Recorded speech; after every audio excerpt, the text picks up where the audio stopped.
Okay, hi everyone, good evening. Welcome to the East Tennessee History Center. I'm Dr. Warren Doctor. I'd like to welcome everyone for coming out tonight and thanking you. I'd also like to say, if you're not a member of the East Tennessee Historical Society, I'd love for you to become a member so that we can continue to host these sorts of talks in the evening. It is our, I think, extreme pleasure and honor and duty to welcome the Tennessee Holocaust Commission this evening, to be with them, and our pleasure to host them for the Yom HaShoah, which you are all here for this evening. And so I just wanted to welcome you and say that we're proud to be here with you, and thank you very much. So I'm now going to turn over to the ceremony, which I think is you, Allison, or who's hosting this? Okay. Thank you very much.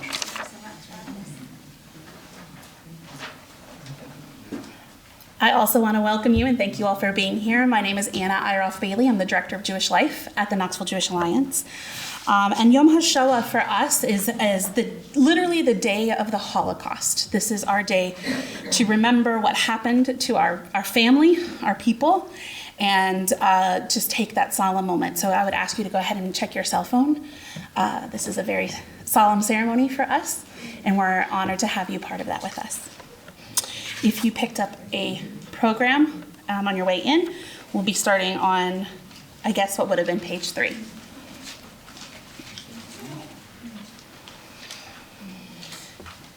Six million died. More than 1/3 of the Jewish population of the world, and the whole world stood by silent. In 1942, the country that regarded itself as the most civilized nation in the world, Germany, the center of culture, was responsible for the death of 6 million Jews. Among them were young, innocent children, the aged, sick, defenseless, helpless people. 6 million died, and we must not forget them.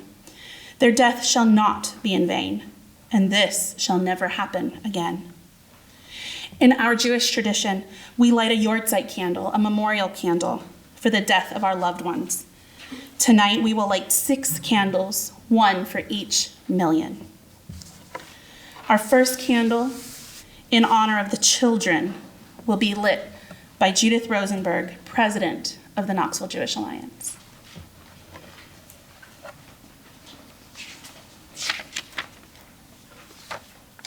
Over 1.5 million children under the age of 16 died in the Holocaust, stripped of their childhoods, their potential forever left unfulfilled. In memory of the helpless infants, children, and teenagers who were cut down like young trees before their time, before they had a chance to experience life, we shall not forget.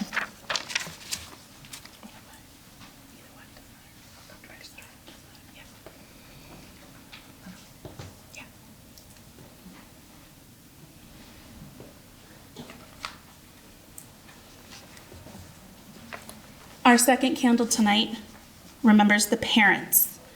Will be lit by Ken Gluck, the education coordinator for the Tennessee Holocaust Commission.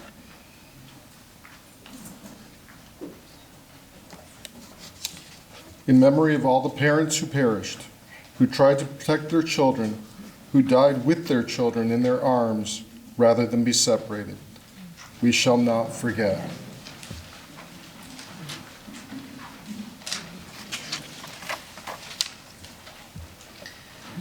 The third candle, in memory of the families, will be lit by the teaching fellows of the Tennessee Holocaust Commission.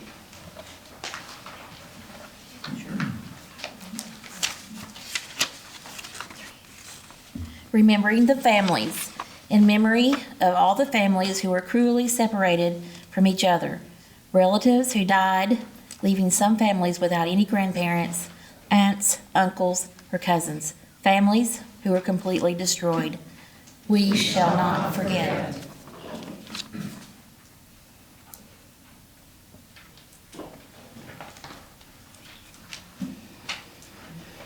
The fourth candle remembers the teachers.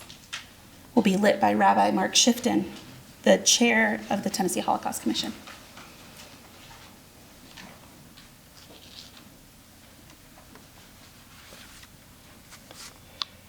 In memory of the scholars, teachers, and rabbis who were the first to be seized and murdered, the teachers who continued to teach even when it was forbidden and punishment meant death, we shall not forget.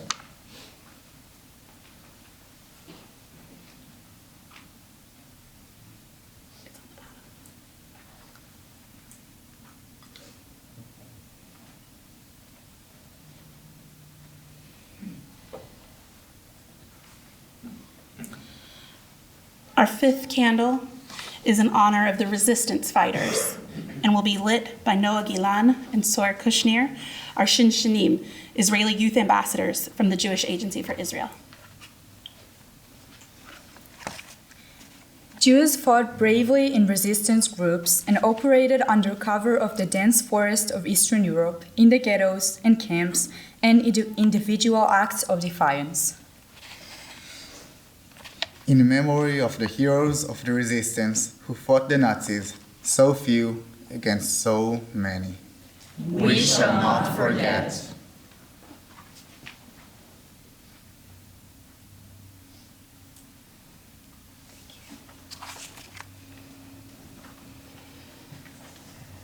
Our final candle tonight, our sixth candle, remembers the righteous among the nations. Will be lit by Lisa Oakley, the East Tennessee Historical Society Vice President and Curator for Education.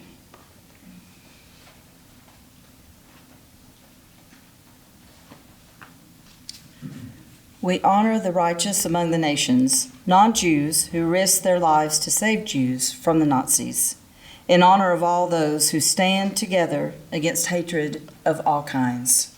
We shall not forget.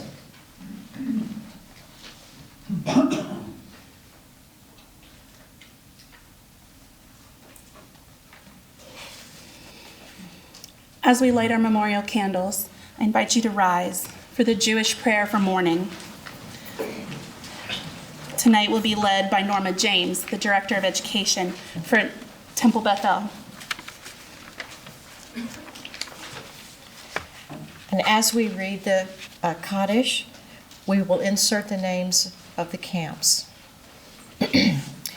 Yitgadal, Auschwitz, V'yitkadash, Lodz, Shemei Rabbah, Ponar, Be'alma Divarach Yirtei, Babayar, V'yamlich Malchutei, Mainadek, B'chayon L'chol V'yedechol Beit Yisrael, Kovno, Ba'agala Abimzman Kari V'imru, Amen. V'imru, Amen. Yehi Shemei Rabbah Memborach Le'alam Ulamei Alamaya. Yitbarak V'yishtabak Tiranset. V'yitbar V'yitromam Buchenwald. V'yitnase V'yithadar Treblinka. V'yithale V'yithalash Vilna. Shemei de Kudisha B'rechu Bergen Belsen. Le'elah Methrasen. Min kol birchata v'shirata dachal, tush bachata v'nechamata Minsk, da'amiram bi'alma v'tzal, v'imru omen. Yehi shlama rabba min shemaya, hayim aleinu v'al kol Yisrael, v'imru omen. Oseh shalom b'romav, u'ya'aseh shalom, Aleinu v'al kol Yisrael ve'imru Amen.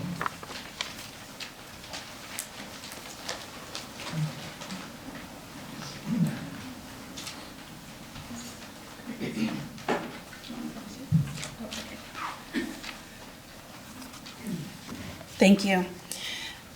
As we move to our guest speaker, I invite Allison Vick from the Tennessee Holocaust Commission to introduce our featured speaker tonight.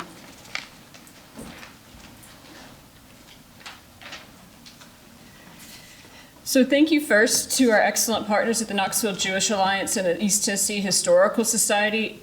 It is a true privilege and a pleasure to be here again with you all tonight, and certainly a true pleasure and privilege for me to welcome and introduce our speaker tonight, Rabbi Mark Schiftan, who is known to many of you throughout Knoxville, and who has continued to consistently lead and support the Tennessee Holocaust Commission as chair, as well as support Jewish communities throughout the state of Tennessee. We are certainly welcome to have him, or welcome and privileged to have him tonight.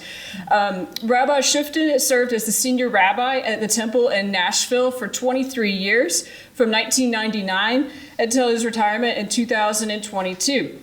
He served as interim rabbi at Temple Bethel in Knoxville from 2022 to 2023, and is also the son of survivors. And so we are truly honored to welcome him here tonight, and I will say that he continues to inspire many across the state through his interreligious work and dialogue at Belmont University, where he is a rabbi on staff as well. So it is a privilege to welcome now Rabbi Mark Schiftan.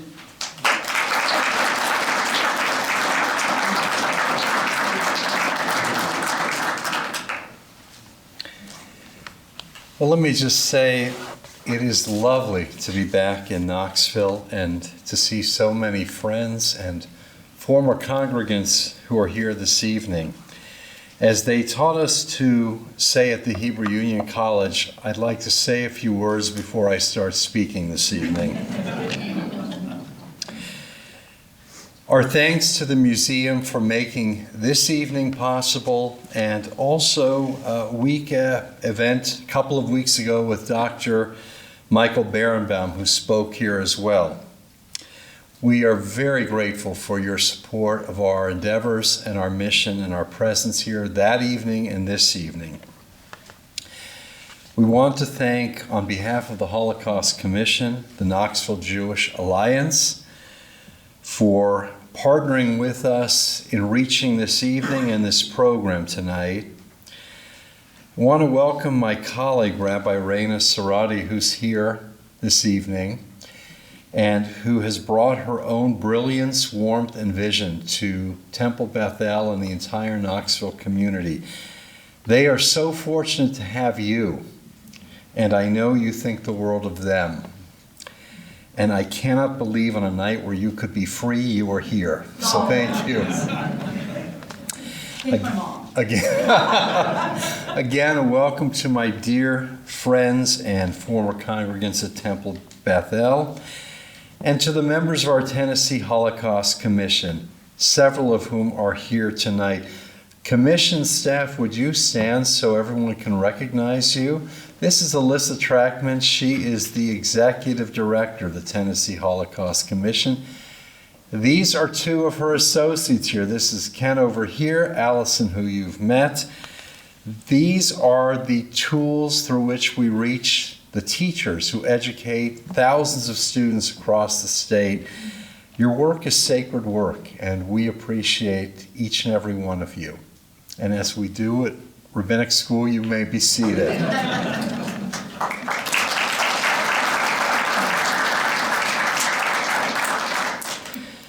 The other thing they taught us is to take off our watch when we begin speaking at the Hebrew Union College.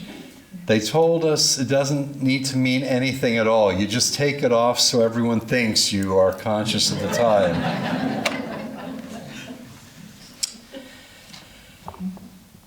The Baal Shem Tov, the owner of a good name, the founder of the Hasidic movement in Eastern Europe, used to say that miracles happen every single day. But a human being takes his or her little hand, they cover their tiny eyes, and they see none of them. I believe in miracles, and my standing here with you this evening is the result of a series of miracles. Don't misunderstand me. I am not the miracle. How I came to stand here as a rabbi leading the Jewish people, as a human being, as a Jew, is due to a series of miracles, and that I'm about to tell you the story of tonight. My parents were the epitomization of courage, resilience, and optimism. They came to meet in the Jewish ghetto in Shanghai, China. Shanghai was the destination city, the open port, the last open port for somewhere between 15 and 40,000 Jews who fled from Europe, who fled very late before the Anschluss, the closing of the borders for the Jews of Europe. It was in the most unlikely of places, Jews in China, in the middle of Shanghai. But this is the story of how they got there. The journey during their stay there from 1938 to 1947. I'm going to share with you the story of my mother and then very briefly of my father, only because we know more of my mother's story. My mother grew up as a child in Vienna, Austria. It was estimated by many that at one point Vienna was comprised of 25% of the population being members of the Jewish community. Some of the greatest thinkers, scholars, researchers, academics found their way to Vienna. They were revered in that city. My mother described her upbringing as idyllic. Vienna being the central cultural capital of all of Europe. Her parents owned 2 sundry shops and a factory for making cosmetics. And every day my mother's journey was from her home to her school to the shop that my parents owned closest to their home and school, and then back home again. All of that ended on March 11th through 13th of 1938.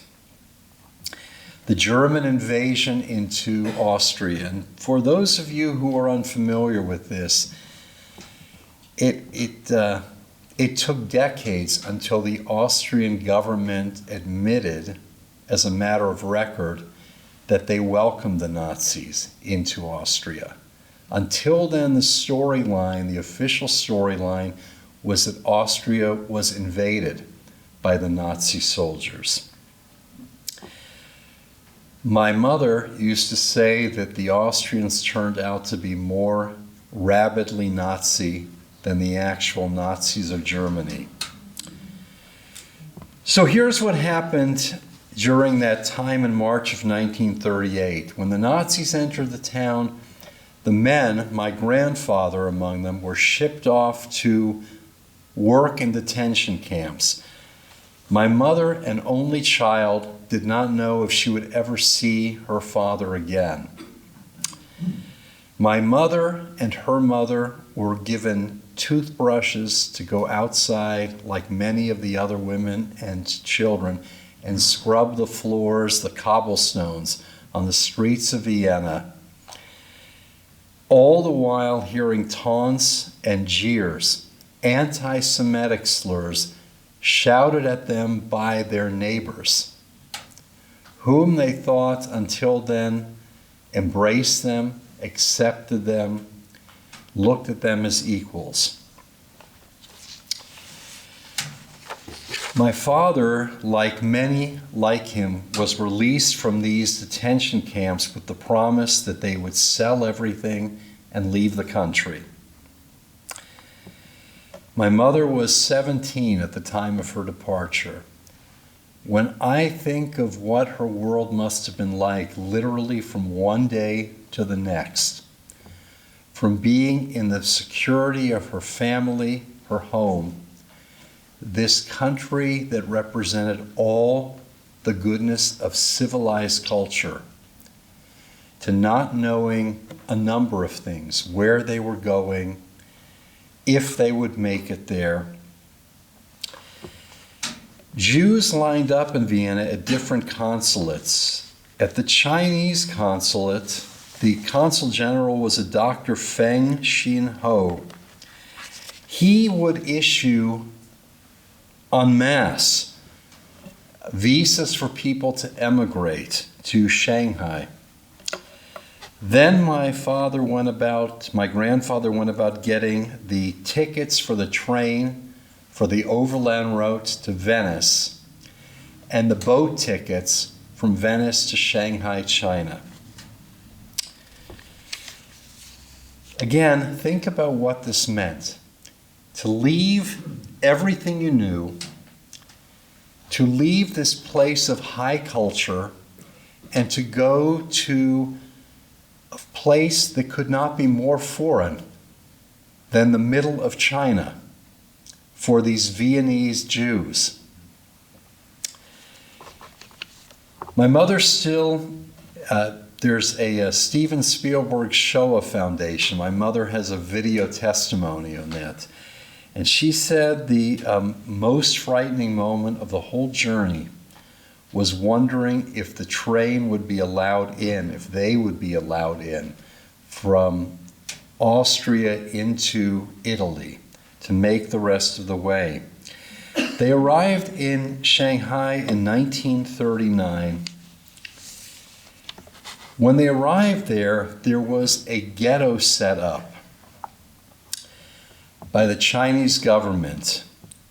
My parents got off the boat, and my father, who I'll speak about in a moment, he had arrived in Shanghai a bit earlier, leaving from Germany, from Breslau, Germany. Breslau on the eastern part of Germany. He worked for an agency called the Joint Distribution Committee.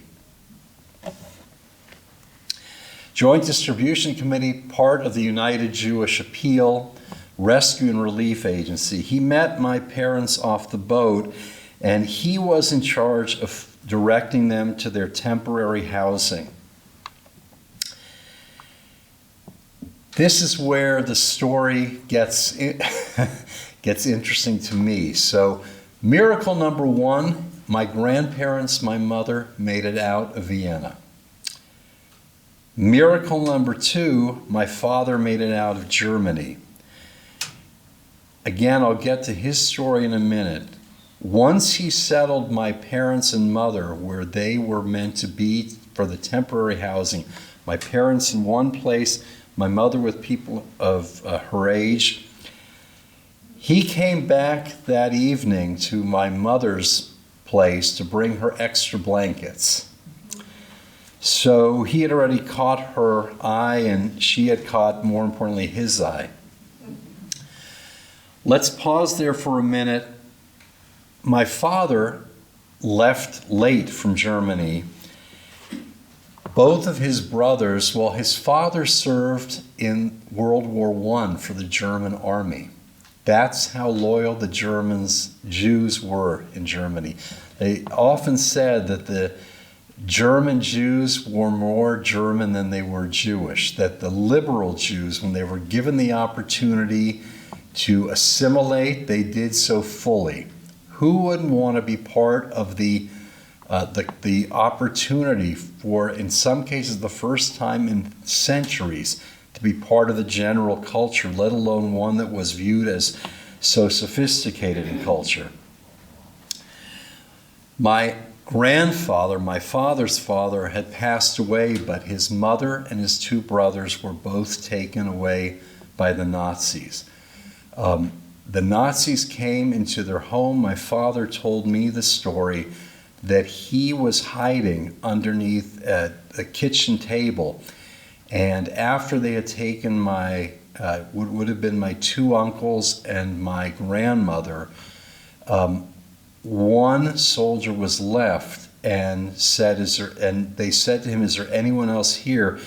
And the way my father, blessed memory, tells the story, this soldier looked under the table, saw my father, and said, "Niemand ist da," no one is here. Somehow, my father was able to find passage to Shanghai. I wish I knew more of the story. He died when I was 16, almost 17. I was too young to ask, frankly. That's why I know more about my mother. Here's the amazing thing about the resilience of the Jewish people. This ghetto in Shanghai came to be called Little Vienna. The Jews there who came with nothing were able to barter to establish cafe houses and restaurants and theaters. And my grandparents, who were again in the cosmetics, the sundry business, my grandfather started to barter to get the ingredients necessary to make simple cosmetics, cold cream and the like, other products. It's actually how my mother met her best friend. One of the products they made was an eau de toilette. And this woman came to the apartment that my grandparents and my mother were in, and she said, "That eau de toilette is so fantastic, I want to get some more of it." And my mother started laughing, and she said, "Why are you laughing at me? What's so funny?" My mother says, "Because we make the eau de toilette in the toilet." She was her best friend for life. My parents got married in the Ohel Moshe synagogue in Shanghai, and there is a picture on our wall. We have the ketubah, the original ketubah, but we have a picture of them as bride and groom. And again, to this point of resilience can be measured in many ways. One of the ways is which you refuse to stop living a life, to celebrating a life. There's a picture of them. I don't know where the bride gown came from, where the tuxedo came from. There's a picture of the two of them. And then there is this picture of a table of approximately 30 people, many family members, many friends, celebrating the wedding. And again, you talk about the will of a people to maintain a civilized life, a dignified life in the midst of chaos. It's unbelievable. Today, that synagogue is a museum. It's a memorial for the Jews of the Shanghai ghetto. I've had many congregants in Nashville that have gone to China. My mother had no desire to ever go back. But I've had many who've taken photographs of either the plaque of their names on the wall or their computer screens with their names in them. In any case, once the Japanese joined Hitler's campaign, the Japanese took hold of that area. And at that point, Hitler's order to the Japanese, his request was for the Japanese to kill the Jews like they were doing in Germany. And the Japanese, though many of you know they were brutal when it came to American soldiers, they refused to follow through with that. What they did do is make life much harder for the Jews in Shanghai. The size of the ghetto was reduced enormously. Food became very scarce. There were people often who were just dead on the streets, like some of the images from the Warsaw Ghetto and others like that. The lucky ones were able to still maintain a livelihood. There was a passageway by which you could go from the ghetto during the daytime to the outside world. Some had jobs, some bartered for things. You always had to go past a Japanese officer. His name was Goya, and he could be very kind or he could be very brutal, very temperamental, and you never knew if you were going to be beaten or if you were going to be given a pass. My parents both described that in addition to famine, dysentery, malaria, tuberculosis, all of those diseases started to escalate within the ghetto. Towards the end of their time there, and again, I try to remember, this was years that they were in this ghetto, far removed from anything that could be compared to European culture. Towards the end of the war, On July 17, 1945, the Allies mistakenly bombed the ghetto in Shanghai, and there were many who were killed and many who were wounded. Towards the end of the war, on September the 3rd, 1945. Yeah, I know the date. I get choked up when I think about this. The ghetto was liberated by the United States Army. Here's miracle number 4. Miracle, let's just count and make sure I got this right here. Miracle 1 was my mother and her family leaving Austria. Miracle 2, my father being able to get out from Germany. Miracle 3 was them finding each other. Miracle number 4, the ghetto is liberated. My mother started to see these handsome, clean-shaven, tall, statuesque, strong U.S. soldiers who started appearing. One of them was a man named Alvin Fine, Rabbi Alvin Fine. Rabbi Alvin Fine, many of you will recognize his name. There's a prayer we recite. It's in the Yom Kippur liturgy in the Reform Synagogue. We say it at a lot of funerals. He wrote the poem, Birth is a Beginning and Death a Destination. So you have to picture this. Here come these American soldiers into the ghetto. The war is over, and my mother sees one in particular. A U.S. soldier, and on his lapel is the Jewish insignia for a chaplain. The 10 Commandments with a Star of David above them.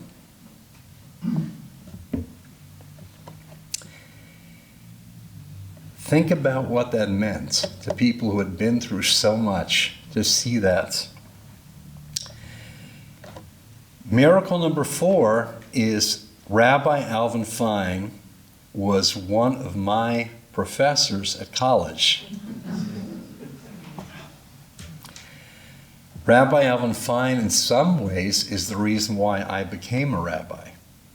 He was a warrior for defending the rights of others.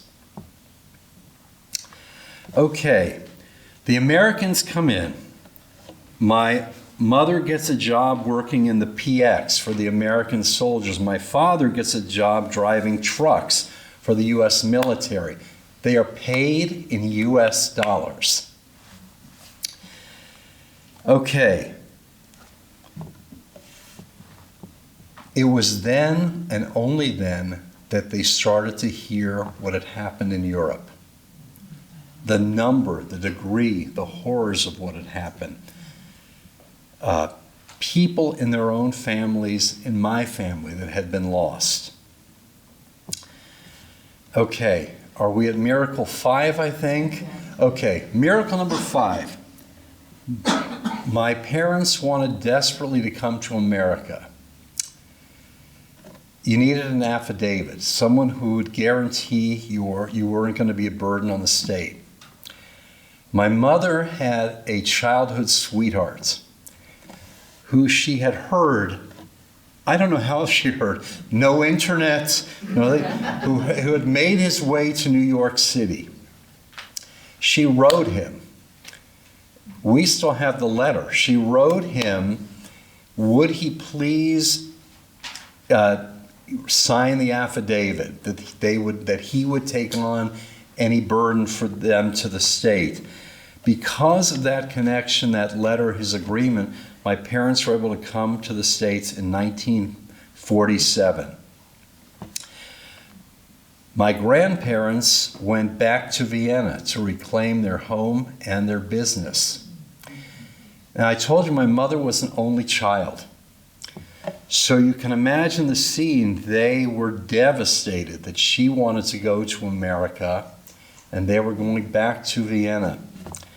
And she said to them, we have the rest of our lives ahead of us. We want to see if we can make life work in America. You may have guessed I get a little emotional when I tell this story. So my grandparents were successful in reclaiming their business and their store. Amazing. My mother and father came to America in 1947. They landed in San Francisco. They were supposed to go to Los Angeles. But when they came to San Francisco, they decided this was it. Their community in San Francisco, my community growing up, was made of survivors and refugees. We were very clear growing up that our family were considered refugees, that survivors were those who went through the camps. It's only in recent years that that definition of survivors, of anyone who survived the Nazi onslaught, could be applied more broadly.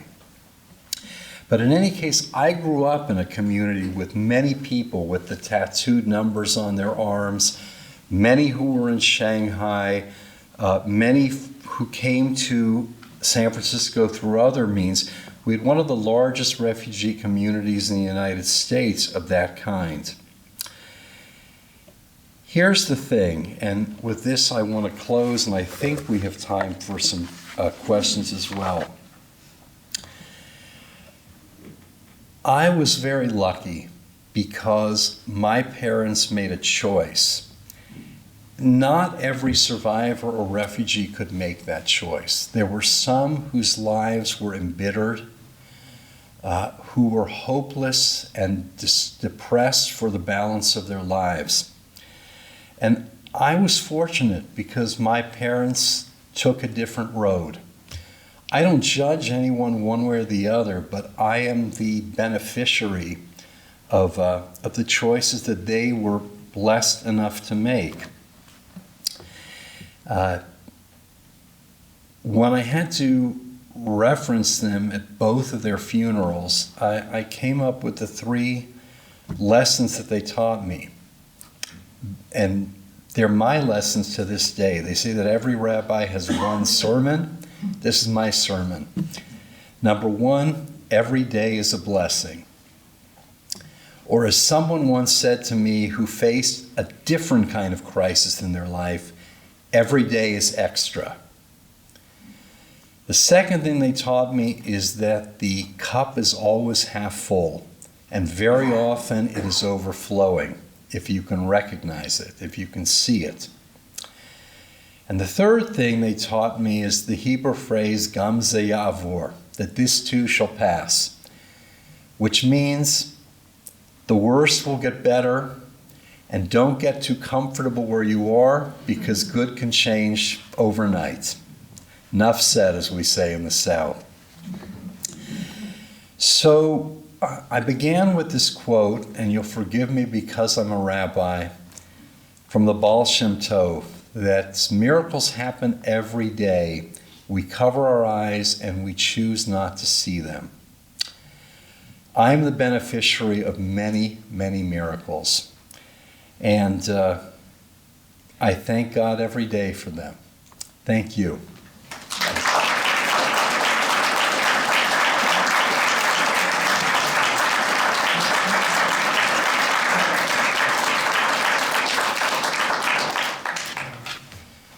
Do we have questions? We have time for a couple questions. Yes, sir. Mr. Lewis. Thank you, Rabbi. How is the relationship ongoing with the grandparents who went back to Vienna and your mom and dad? It's a great question. I appreciate it because I can now tell it. So my mother made a lot of trips, every second, every third year or so, back to Vienna to visit with her parents. One of my earliest memories is of a trip there because it's one of these memories you remember because, how should I put it? I remember being put as a kid into a bathtub there, and the water which my mother, may God rest her soul, did not test before she put me in it. And I remember that feeling of going in and crying and being taken out. And I remember my grandmother soothing me. So she went back often.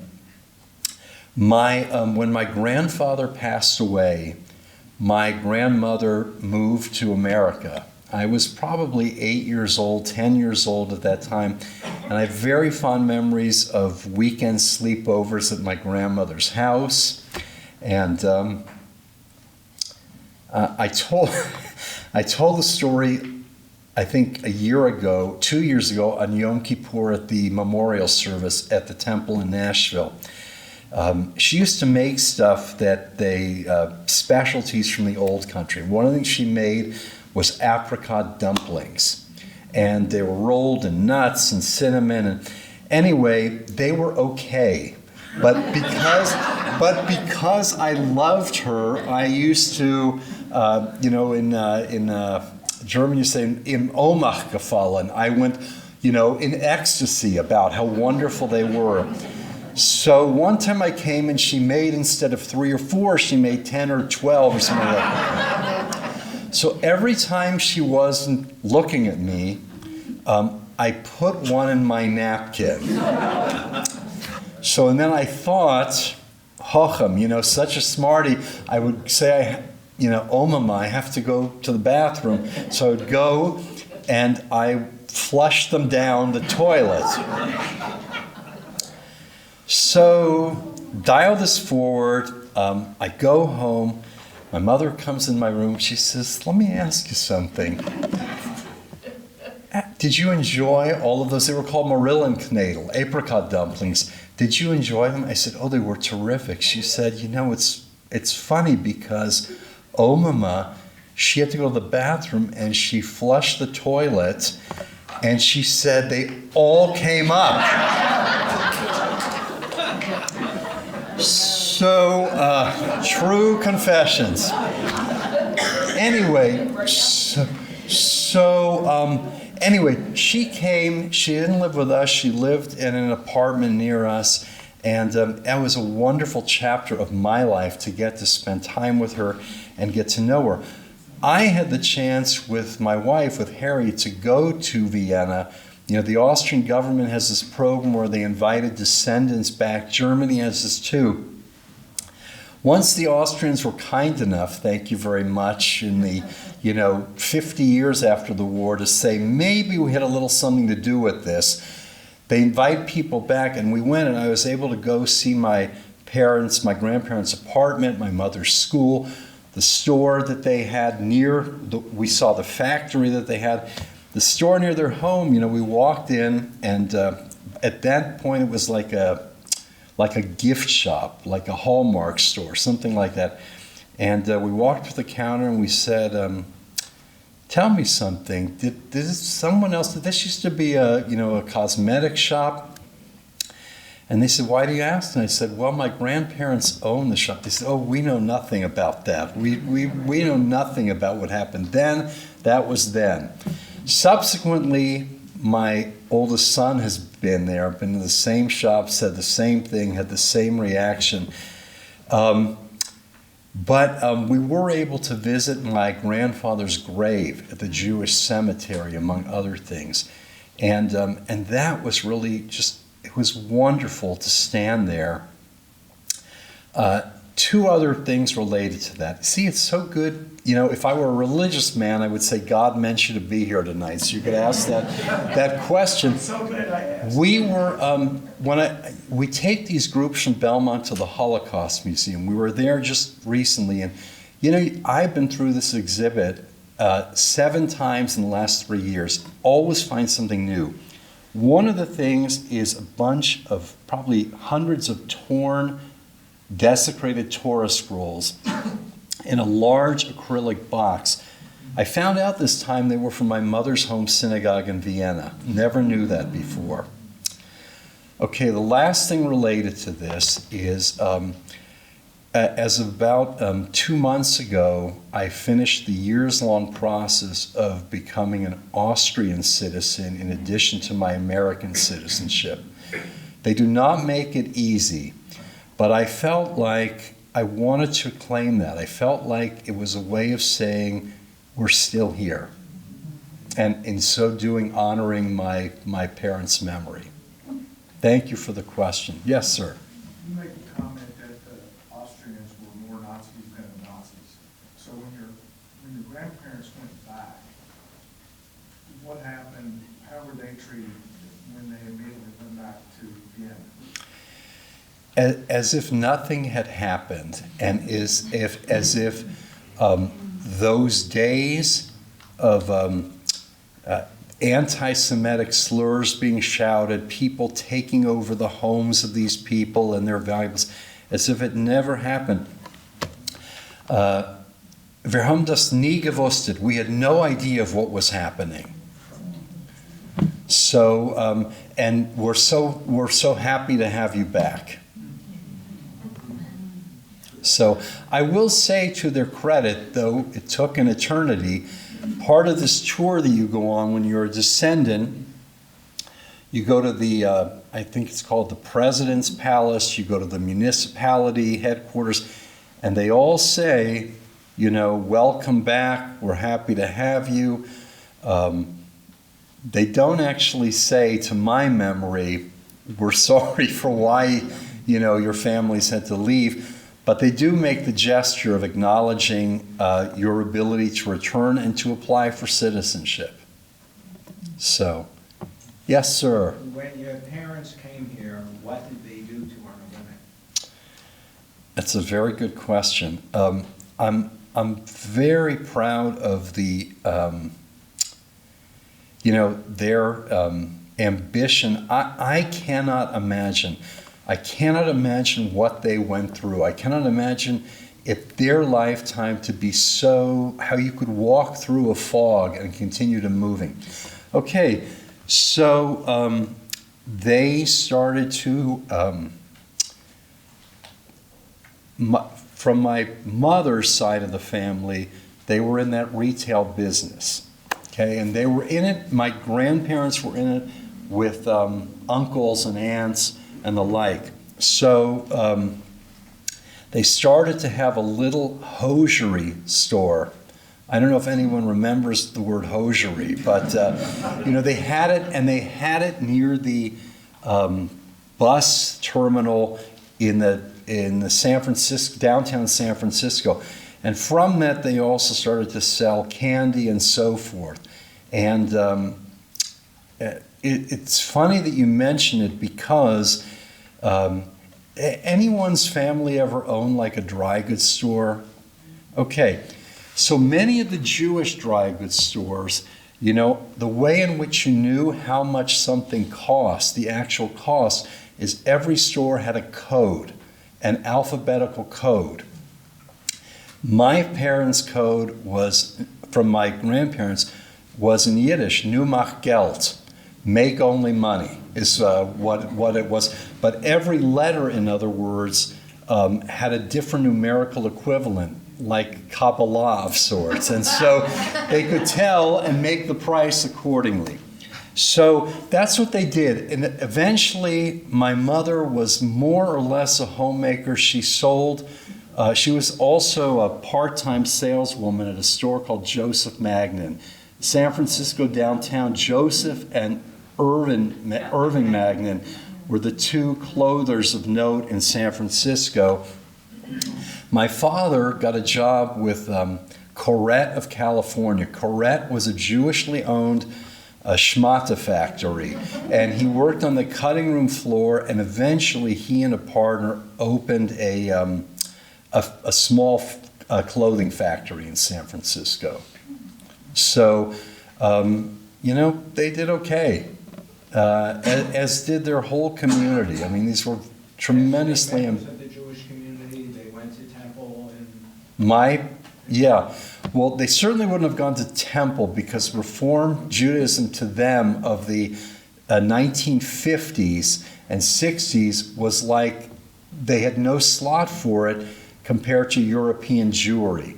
Having said that, my father grew up in Breslau, Germany, one of the centers of German Reform Jewry. But, you know, if you, there's a lot they couldn't handle in Reform Judaism at that time. So we grew up in a conservative congregation. And yes, they went, you know, on the holidays, basically. I grew up in a mixed married household, which was my mother grew up in a kosher household. My father, his favorite thing on Sunday morning was to cook bacon in an iron skillet. So, and to eat all of that German Wurst, you know, that is disgusting to look at, disgusting to smell, and let's say not exactly kosher. So, other questions? Yes? Do you know anything about Shanghai, if a lot of the Jewish people stayed there and made a community in Shanghai? No. I know that they all got out. Oh, really? Yeah. I mean, Shanghai was the epitome of a ghetto that got worse as the war got on. And they wanted to go. I had an uncle that went to Australia. I had an uncle that went to pre-Israel Palestine. Jews went anywhere they could get in that was a more, it's not politically correct, but a more civilized community. That's more modern community. The original Jews in China, the Kaduri family, they came over from Iran. They came over via the land routes. And that's a whole other lecture about that. Just for clarification, you said your mom had to get an affidavit from her childhood sweetheart in New York. Yes. So there was no requirement that they stayed with that person that had given the affidavit? Apparently not. I don't understand that, but I don't know enough about it either. Yeah. I think, you know, America was at a very phobic point at that point with who was coming in, but I don't know what an affidavit really meant, I guess. Yeah. Not to be a burden to the state. It's a good question. Let's take one or two more. Yes, sir. Thank you. Thank you for sharing a personal story with us. And I know this may be the subject of another lecture, and I do not know how many rabbis are children of survivors or the young people became clergy, and where have you landed theologically when it comes to that question? Boy. By that you mean, how could God have let the Holocaust happen and all of that? All of that. All of that. All of that. Well, you know, there's a book coming out that a doctor in Nashville and I have written. It's called, the title is very original. A rabbi and a doctor walk into a bar. And one of the essays in there is about something that I call the God of the runway. And so the answer to that question is, I was never asked by any search committee anywhere, do you believe in God? And if you do, what do you believe in God? What do they want to know? Would you perform an interfaith marriage? What would you do to bring in the young people? How would you not lose the seniors? That's what they would want to know. How long are your services usually? So the answer to your question is, the way I reconcile it is, while I believe in one God, and I do believe, I believe different things about that same God depending on the day, the minute, the hour, and what's going on in life. So I have a very dear friend. He's a former Baptist pastor. He believes that God literally knows every single one of us. He believes that God has a plan for every one of us. And I say to him, you know, for a good old white boy from the South, that's very easy to believe. with all due respect, or I should say, bless his heart. But for the kid who's dying of starvation in Africa, for an Elie Wiesel, how do you reconcile that? I don't have an answer for that. I don't. On the other hand, do I believe that God is right there at the hospital bedside, or can be there? I believe it. So I have this thing called the God of the runway. I don't believe in anything that my friend the pastor believes in that way. But every time I'm sitting in the airplane, on the taxiway, I say a prayer. And I say a prayer because although I know it's supposedly the safest way to travel, there is this sheet of metal going up in the air, hurtling across the sky. It has to come down. I say a prayer. Does that make sense? I don't know. It makes sense to me. I don't know where God was for God's chosen people during the Holocaust. I don't. All I know is so what's my theology? My theology is be grateful for every day you have. Be grateful for every blessing in your life. And be grateful to the source of life that puts you on this earth. That's my answer. We should note that your father, blessed memory, was one of the great rabbis of the Jewish people, Paul Steinberg, the New York campus of the Hebrew Union College. Thank you. Yeah. Thank you. The other thing he used to say. Yes. May it be for good. Yeah. Anyone last? Yes, sir. Rabbi, could I just speak very briefly about the Tennessee Holocaust Commission?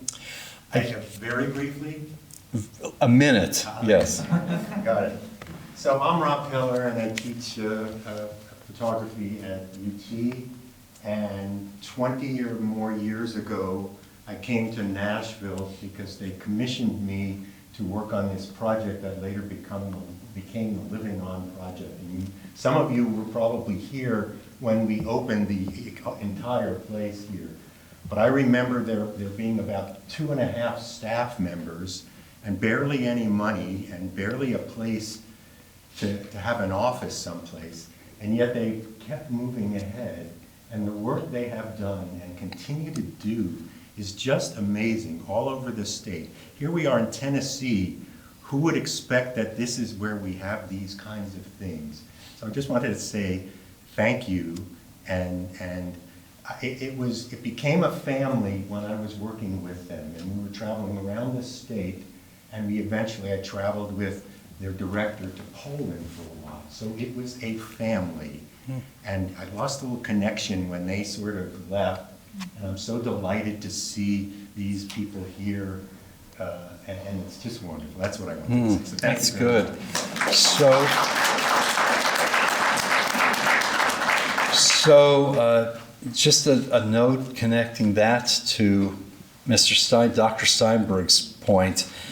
You know that Yiddish saying that man plans, man tracht and God lacht. Man plans and God laughs. So I retired from 35 years on the pulpit 3 years ago. And I remember the last Friday night. I remember the last Oneg where I schmoozed with everybody. And I thought it was a wonderful chapter. I'm done. My plan. But God laughed. And God's laughter brought me to a wonderful community in Knoxville with wonderful friends that I've made in 1 year for a lifetime. And if there is a God, I feel like God brought me to the honor of being the chair of the Tennessee Holocaust Commission. These people who do this job, they do sacred work every single day. And they work with hundreds, thousands of students through the teachers that teach them. In many communities where there is not a single Jew, they are learning the lessons of the Holocaust and how what happens when you dehumanize and devalue and denigrate human beings, dangerous things can happen. And as we say too, enough said. Thank you all for coming. Thank you for the honor.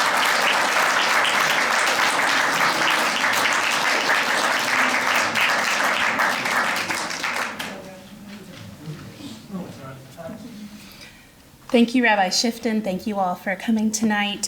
Thank you to all of our readers and memorial candle lighters, and to our partners, both at the History Society and at the Tennessee Holocaust Commission.